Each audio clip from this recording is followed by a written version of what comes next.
Hey mamas, sibling fighting. Is that a trigger for you? It's a trigger for a lot of people, and today I want to talk about one of the reasons it might be causing a disproportionate reaction in you as the mum. So obviously there are lots of potential reasons that you might be feeling triggered by your kids fighting. But one to think about might be the person, when there's a fight, there's always one child, and it's usually the eldest, who is being more of the overt bully. They're the ones that are strongest physically, they're more developed mentally, perhaps emotionally, and often when we see our eldest or elder child bullying what looks like bullying a younger child, it can bring up a lot of very disproportionate anger, rage, all of those kinds of feelings, a disproportionate reaction, a big trigger in us that brings up a quite physical reaction in us. So why might that be?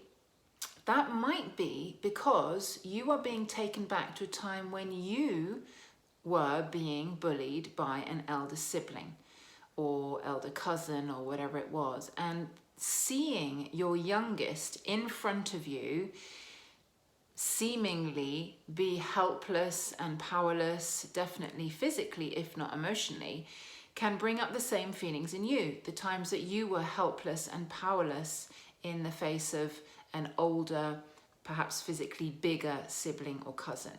So that's one of the reasons that watching an older child, what looks like taking advantage of a younger child, can be very triggering.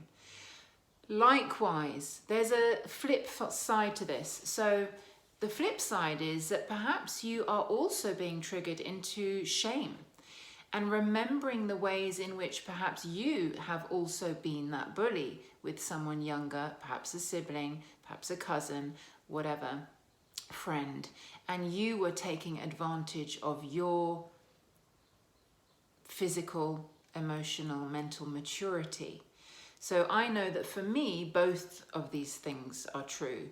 I get the shame of remembering how I acted at points with my younger brother, and I also remember how I was bullied by older people at school. So it's something that you can explore both sides of, both you being the bully and you being the victim, as it were. Remembering that you can heal these experiences from the past, and you can heal them by going back to the experiences that are at their root cause. So if you remember a time when you were either the bully or the victim, earlier the better. The earlier the memory, the more likely it is that it was the foundational one during which you created certain beliefs about yourself. So we will always want to try and go back to the earliest memory there is, or the strongest memory that there is. So going back to these times when you felt either the bully or the victim, and feeling these feelings, feeling the feelings that you weren't able to process at the time, either because you weren't psychologically evolved enough to do so, or because you were scared of the consequences of expressing them, being rejected, being punished, being dismissed. So this is how we can heal triggers, because triggers are taking us back to an old experience that hasn't yet been integrated.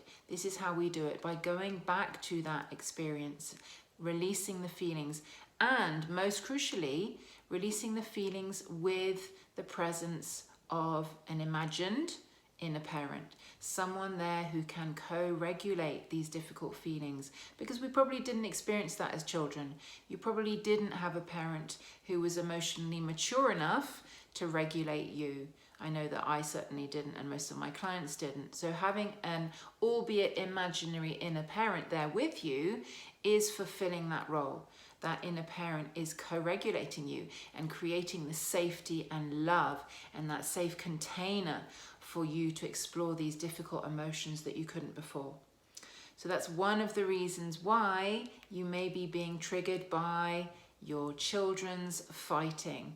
So explore that, have a see what comes up. I'd love to hear in the comments below whether that worked for you. Lots more blogs and vlogs on all sorts of things around inner parenting on my website, laviniabrown.com. Look in the blog section.